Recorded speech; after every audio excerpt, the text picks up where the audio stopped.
السلام علیکم ورحمۃ اللہ وبرکاتہ۔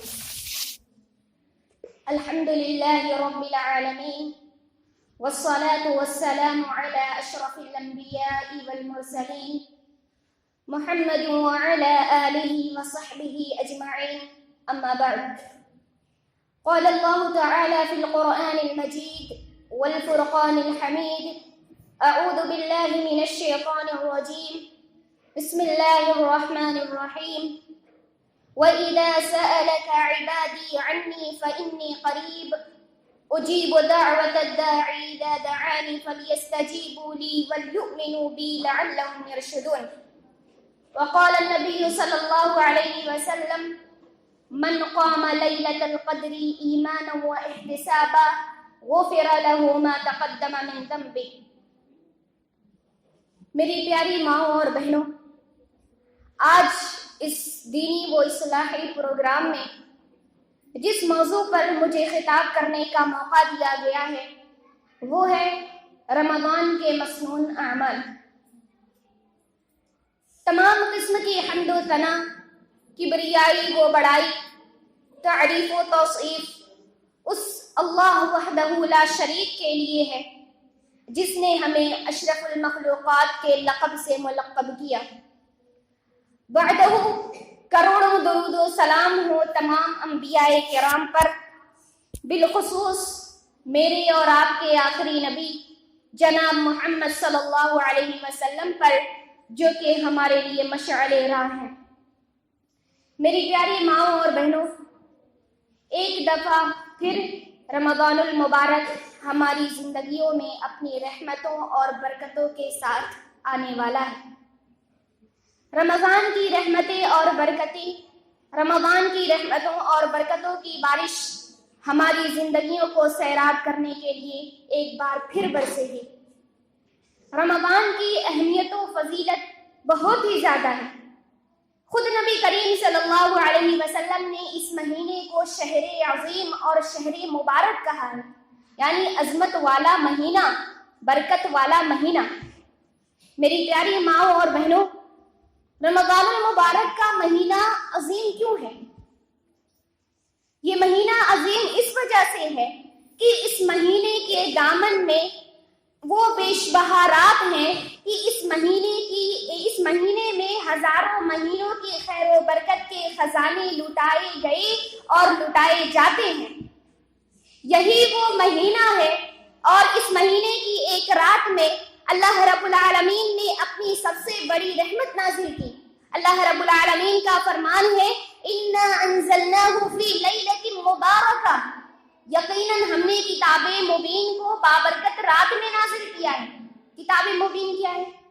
رحمت من ربک، تمہارے رب کی جانب سے رحمت ہی رحمت ہے، گمراہوں کو سیدھے راستے کی طرف لے جانے والی ہے، بھٹکے ہوئے کو سیدھے راستے پر گامزن کرنے والی ہے، اندھیروں سے اجالوں کی طرف رہنمائی کرنے والی ہے، اور وہ کتاب قرآن مجید ہے جو کہ انسانوں کے لیے سراپا رحمت ہی رحمت ہے۔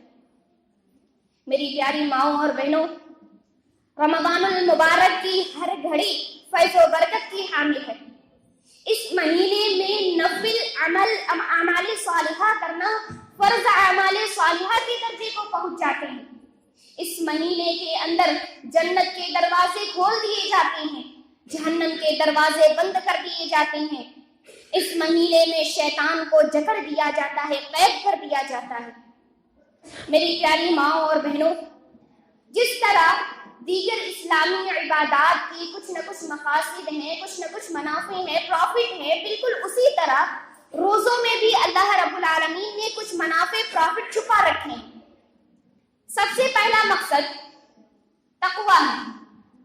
روزے کا سب سے عظیم مقصد بندے کے دل میں اللہ رب العالمین کا تقویٰ، اللہ رب العالمین کا ڈر پیدا کرنا ہے۔ جیسا کہ خود اللہ رب العالمین سورۃ البقرہ میں ارشاد فرماتا ہے: یا ایھا الذین آمنوا کتب علیکم الصیام کما کتب علی الذین من قبلکم، اے ایمان والو، تم پر روزے فرض کیے گئے ہیں جیسا کہ تم سے پہلے لوگوں پر فرض کیے گئے تھے۔ وجہ کیا ہے؟ روزہ فرض کرنے کا مقصد کیا ہے؟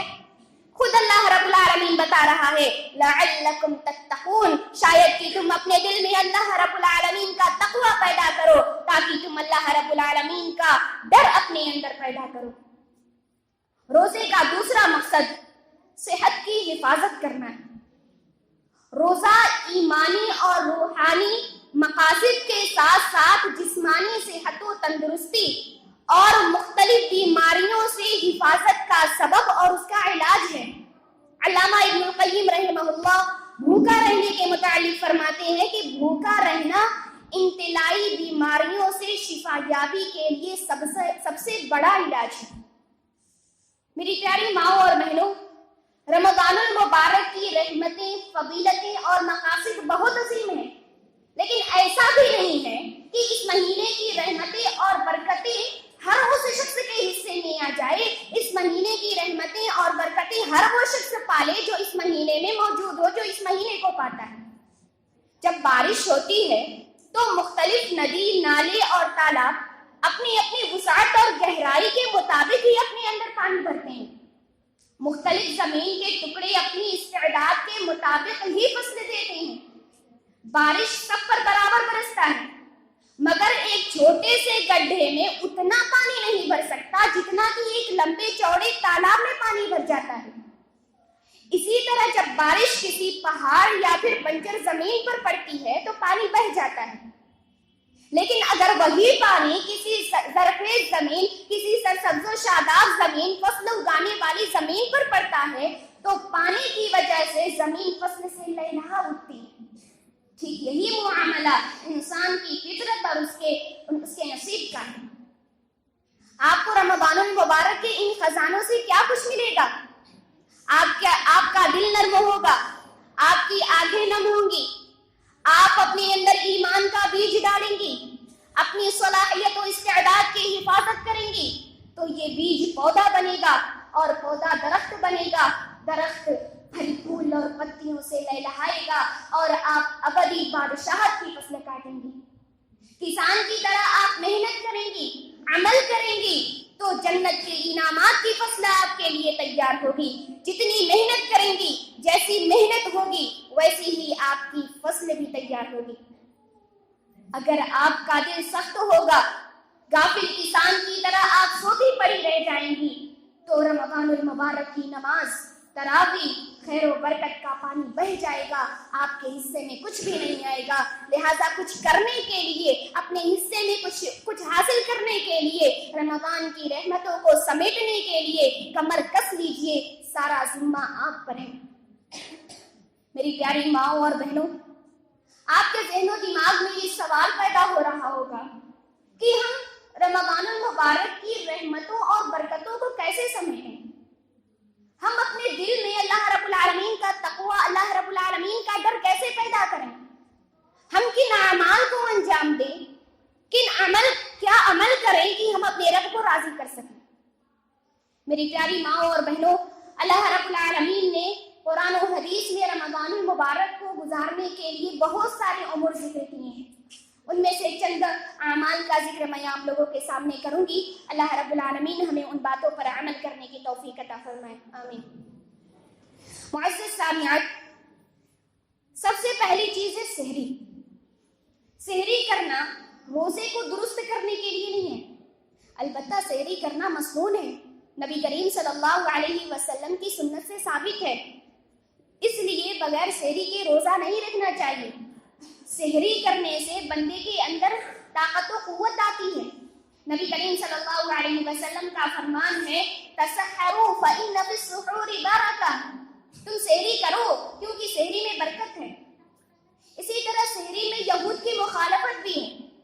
یہود آدھی رات کو کھانا کھاتے تھے، یہود رات کا کھانا سحری سمجھ کر کھا لیتے تھے اور پھر فجر سے کچھ دیر پہلے اٹھ کر سحری نہیں کرتے تھے۔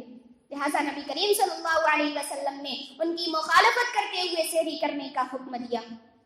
بہت سے لوگ ہیں جو رات کا کھانا ہی سحری سمجھ کر کھا لیتے ہیں، یا پھر کچھ لوگ ہیں جو سحری ہی نہیں کرتے ہیں۔ کچھ ایسے بھی لوگ ہیں جو آدھی رات میں اٹھ کر کھانا کھاتے ہیں، سحری کرتے ہیں اور پھر سو جاتے ہیں۔ یہ جو تمام طریقے ہیں حدیث سے ثابت نہیں ہیں۔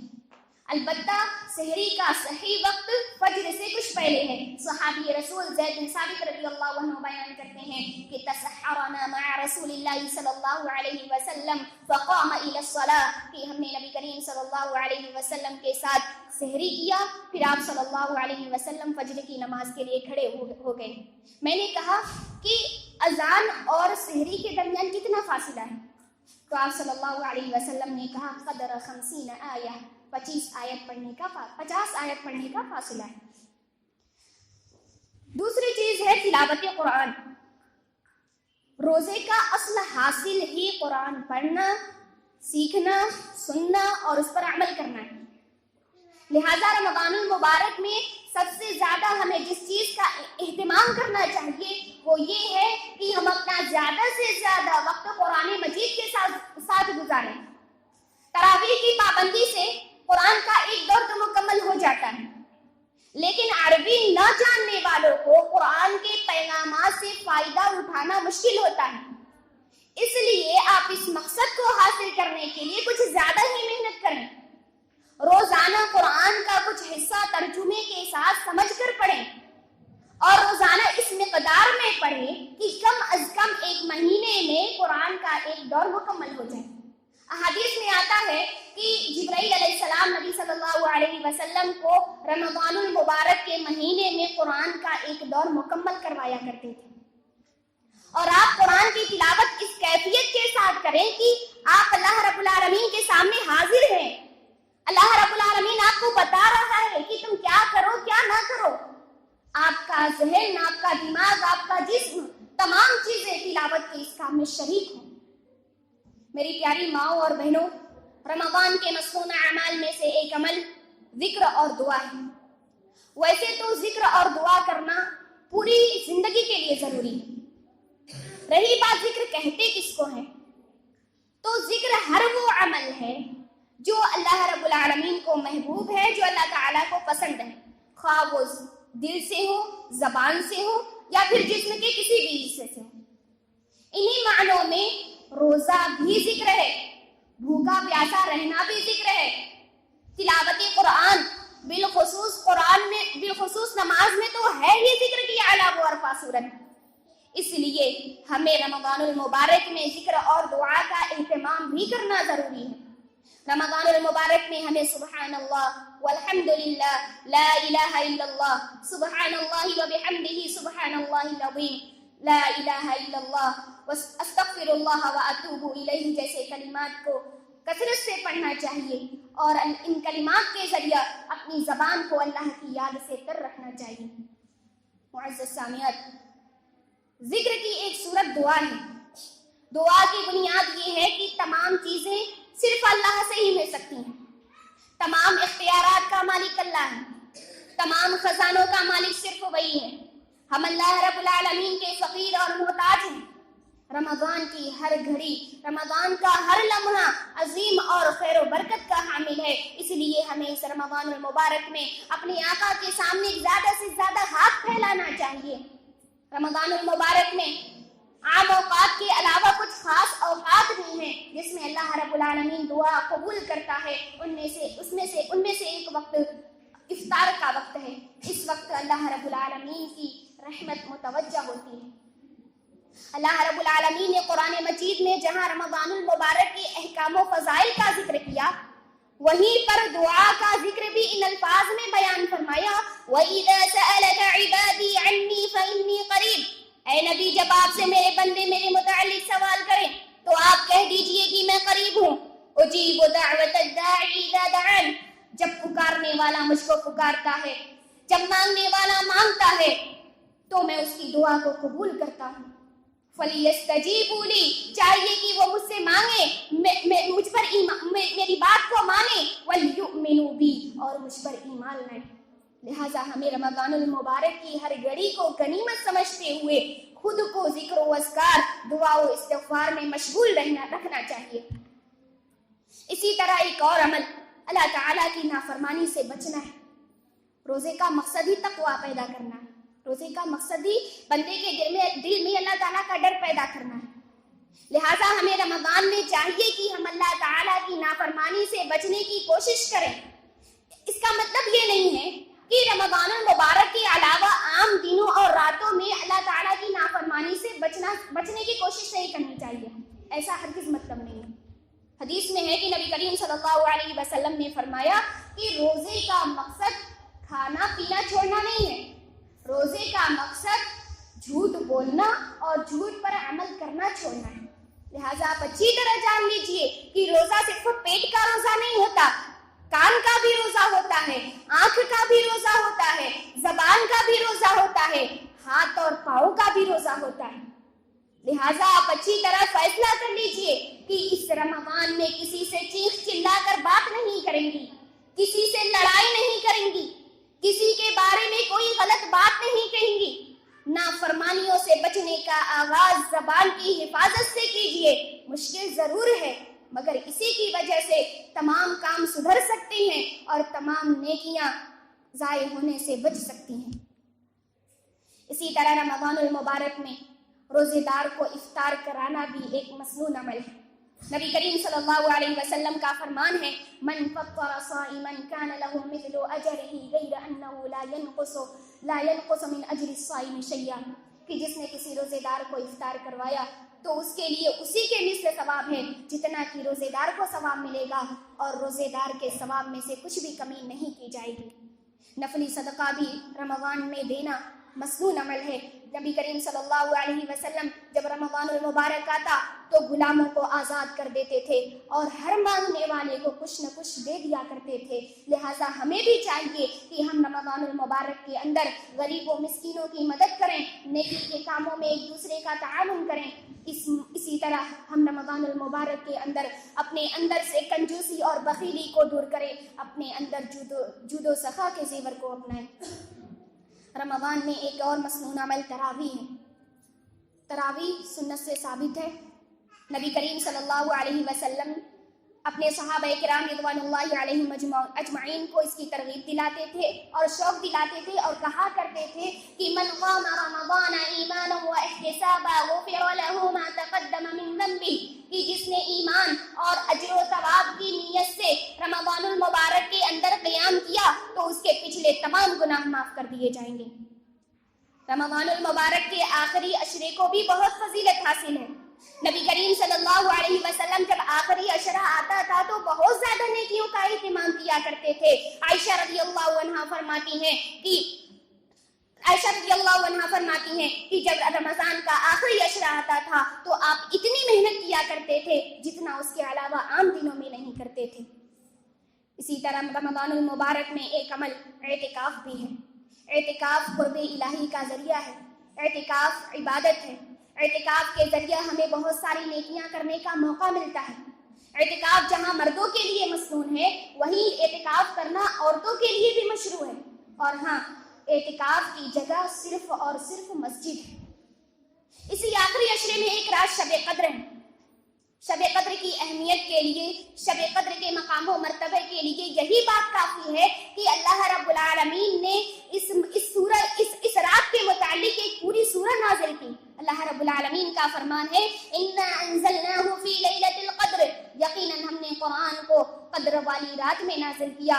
اسی طرح اللہ تعالیٰ فرماتا ہے اِنَّا أَنزَلْنَاهُ فِي لَيْلَةٍ مُبَارَكَةٍ، یقیناً ہم نے قرآن کو بابرکت رات میں نازل کیا ہے. نبی کریم صلی اللہ علیہ وسلم کا فرمان ہے من قام لیلۃ القدر ایمانا واحتسابا غفر له ما تقدم من ذنبه، کہ جس نے لیلۃ القدر میں، جس نے شب قدر میں ایمان اور اجر و ثواب کی نیت سے قیام کیا تو اس کے پچھلے تمام گناہ معاف کر دیے جائیں گے. رمضان آخری عشرے کی طاق راتوں میں ہوتی ہے. کس رات میں ہوتی ہے یہ متعین نہیں. البتہ نبی کریم صلی اللہ علیہ وسلم کا فرمان ہے تحروا لیلۃ القدر فی العشر الاواخر من رمضان، کہ تم شب قدر کو آخری عشرے رمضان میں آخری عشرے کی طاق راتوں میں تلاش کرو. لہٰذا ہمیں چاہیے کہ ہم شب قدر کی، ہم آخری عشرے میں خاص طور پر طاق راتوں میں اللہ رب العالمین کی عبادت و اطاعت کریں اور نبی کریم صلی اللہ علیہ وسلم سے ثابت اس دعا کا بھی اہتمام کریں اللہم انک عفو کریم تحب العفو فاعف عنی، اے اللہ تو بڑا معاف کرنے والا ہے، تو بڑا کرم کرنے والا ہے، تو معافی کو پسند کرتا ہے، لہٰذا مجھے بھی معاف فرما. میری پیاری ماؤں اور بہنوں، رمضان المبارک کا مہینہ ہر بار یہ پکارتا ہوا آتا ہے کہ آؤ اور جان لو کہ اللہ رب العالمین تمہیں قرآن میں تم کو کیا بتا رہا ہے.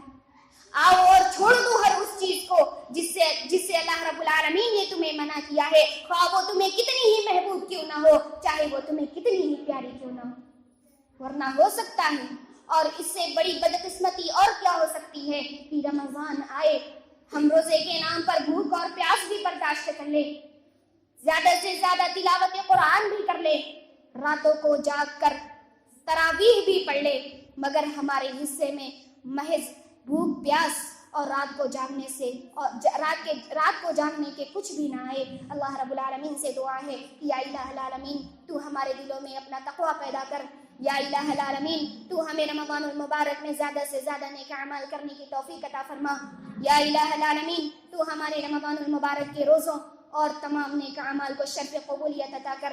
آمین. تقبل یا